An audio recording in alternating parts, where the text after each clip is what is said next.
We move next to gun violence 1 month to the day after the tragedy in Newtown, Connecticut, because the president announced today he has a blueprint for action. And we have a poll tonight showing where we agree in this polarizing debate in this country and where we divide. ABC senior White House correspondent Jonathan Karl, who questioned the president today, tells us what to expect next.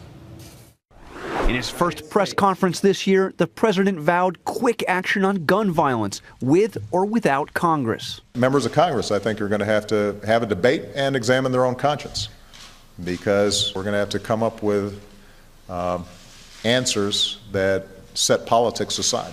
What are you willing or able to do using the powers of your presidency to act without Congress? I'm confident that there are some steps that we can take that don't require legislation and that are within my authority as president. On top of the list, improving background checks for gun buyers.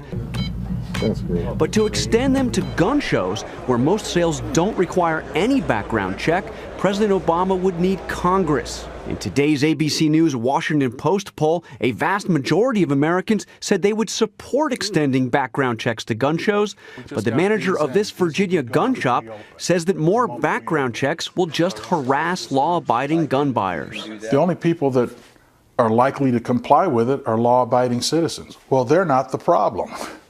Meanwhile, guns are selling at a record pace, a response to fears about what the president will do on guns. What do you make of these long lines we're seeing at gun shows and gun stores all around the country? Those who oppose any common sense gun control or gun safety measures have a pretty effective way of ginning up fear.